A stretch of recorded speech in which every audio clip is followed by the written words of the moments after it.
और स्टमक में जाने के बाद जो कार्बोहाइड्रेट है वो ग्लूकोज और मोनोसेक्राइड्स में तोड़ दिया जाता है। जो फैट है उसे फैटी एसिड में तोड़ दिया जाता है और जो प्रोटीन है उसे अमीनो एसिड में तोड़ दिया जाता है। यहाँ से ये सारी चीजें हमारे ब्लड में शिफ्ट होती हैं।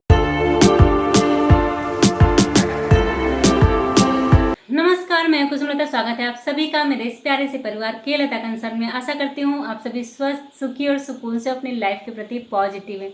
तो आज का टॉपिक है डायबिटीज़ क्या है और क्यों होता है। जी हाँ, सबसे पहले अगर आपको डायबिटीज़ है या फिर आपके आसपास किसी को डायबिटीज़ है तो आपको ये समझना होगा कि डायबिटीज़ है क्या और ये क्यों होता है, कैसे होता है इसका हमारे शरीर में, ये कैसे शुगर बढ़ जाता है, घट जाता है, ये कैसे होता है। तो इसके बारे में आइए जानते हैं। तो हमारा जो शरीर है वो सेल यानी कोशिकाओं से बना हुआ है और हमारी कोशिकाओं को एनर्जी ग्लूकोज से मिलती है। और ये ग्लूकोज कहाँ से आता है? ये ग्लूकोज हमें हमारे ब्लड से मिलता है। तो हमारे ब्लड में कहाँ से आता है ग्लूकोज?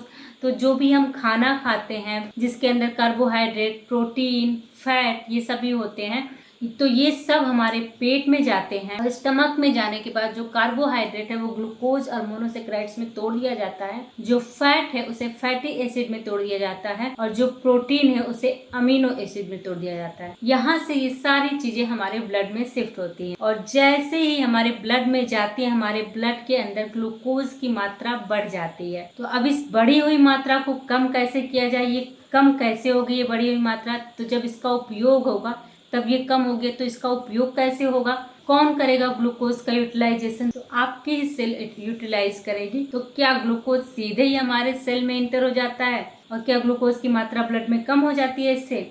नहीं, ग्लूकोज की मात्रा हमारे ब्लड में सीधे कम नहीं होती। इसके लिए एक हार्मोन की जरूरत होती है जिसे इंसुलिन कहते हैं। इंसुलिन हमारे ब्लड से ग्लूकोज को लेकर के सभी सेल में इंटर करती है और जैसे ही सेल के अंदर ग्लूकोज जाता है ये एनर्जी में कन्वर्ट हो जाता है और इसका यूटिलाइजेशन होने लगता है। हमारे शरीर में एनर्जी प्रोड्यूस करता है, हीट प्रोड्यूस करता है और हमारे पूरे बॉडी के टेम्परेचर को मेंटेन रखता है। साथ ही हमारे जो सेल हैं उनकी एक्टिविटी है वो प्रॉपर तरीके से चलती रहती हैं। इसके लिए इंसुलिन की जरूरत होती है और इंसुलिन हमारे पेनक्रियाज यानी कि हमारे अग्नाशय से रिलीज होता है। हमारे शरीर में पेनक्रियाज इंसुलिन का सोर्स है। तो जैसे ही आपके ब्लड के अंदर ग्लूकोज की मात्रा बढ़ती है तो ये जल्दी से आ जाता है पेनक्रियाज के बाद। ये बोलता है आकर के, देखो भाई मैं ब्लड में बहुत ज्यादा बढ़ गया हूँ, तो जल्दी से इंसुलिन हार्मोन रिलीज करो ताकि ये मुझे एनर्जी में कन्वर्ट कर सके। और जैसे ही पेनक्रियाज इंसुलिन सिक्रेट करता है तो इंसुलिन ग्लूकोज को सेल के अंदर ले जाता है और वो वहाँ पे एनर्जी में कन्वर्ट होता है और ग्लूकोज हमारे शरीर में आगे यूटिलाइज होता है इस तरह से।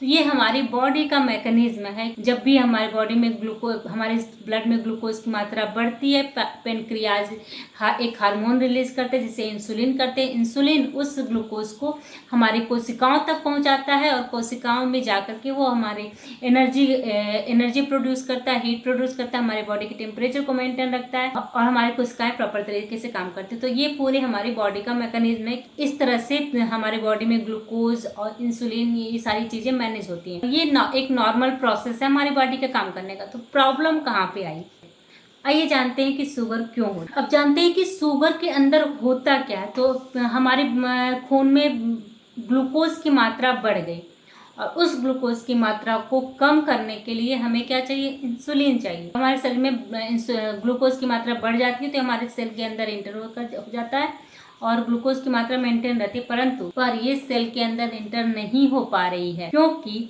हमारे शरीर में इंसुलिन की मात्रा कम हो गई है। अगर शरीर में इंसुलिन की मात्रा कम हो जाएगी तो ग्लूकोज सेल के अंदर प्रवेश नहीं कर पाएगा और वो हमारे ब्लड में बढ़ता ही जाएगा। जब इंसुलिन प्रॉपरली जितने मात्रा में हमारे ग्लूकोज को सेल तक ले जाने के लिए चाहिए होती है उतनी मात्रा में इंसुलिन हमारा पेनक्रियाज रिलीज नहीं करता है, तब हमें ये प्रॉब्लम होती है। यानी कि तब हमारे ब्लड में जो ग्लूकोज की मात्रा है वो बढ़ती जाती है और इसी को हम कहते हैं शुगर की बीमारी। जी हाँ, हमारे ब्लड में जब ग्लूकोज की मात्रा बढ़ जाती है तो उसे हम कहते हैं शुगर की बीमारी। या फिर ग्लूकोज हमारे बॉडी में लंबे समय तक पड़ा रहता है तो वो हमें शुगर की बीमारी देता है। तो ये पूरा प्रोसेस है डायबिटीज का। तो यहाँ पे एक क्वेश्चन आता है कि प्रॉब्लम कहाँ पे है?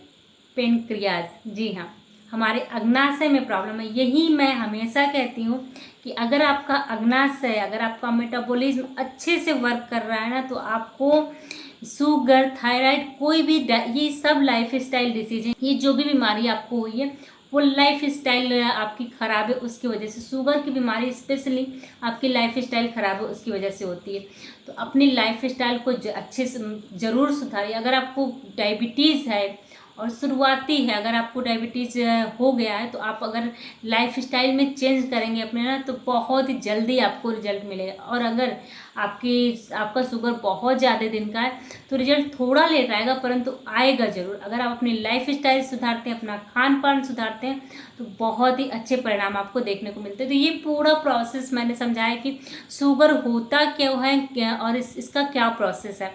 तो आज की वीडियो में बस इतना ही। आगे मैं डायबिटीज़ पे होम रेमेडीज़ लेकर के आऊँगी, तो चैनल को सब्सक्राइब जरूर कर लीजिए और अपने फ्रेंड्स और फैमिली के साथ शेयर जरूर करिएगा, क्योंकि अवेयरनेस बहुत ज़रूरी है किसी भी बीमारी को ठीक करने के लिए।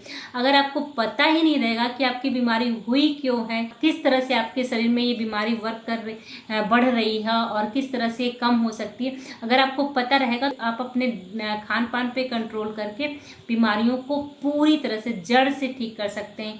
शुगर ऐसी बीमारी नहीं है जिसे जड़ से ठीक ना किया जाए। थोड़ा सा जीभ पे कंट्रोल करना होगा और अपने दिनचर्या सुधारनी होगी, तो शुगर जैसी बीमारी को भी आप मात दे सकते हैं। तो आज के लिए बस इतना ही। आगे आने वाली वीडियोज़ में होम रेमेडीज़ बताऊंगी, तो चैनल को सब्सक्राइब करना बिल्कुल मत भूलिएगा और अपने फ्रेंड्स और फैमिली के साथ शेयर जरूर करिएगा। कमेंट करके मुझे ज़रूर बताइएगा कि आपको ये वीडियो कैसी लगी, क्योंकि आपका एक छोटा सा कमेंट ना मुझे बहुत ज़्यादा सा मोटिवेशन देता है कि मैं और भी अच्छे अच्छे टॉपिक्स पर वीडियो लेकर के आपके समझ प्रस्तुत हूँ।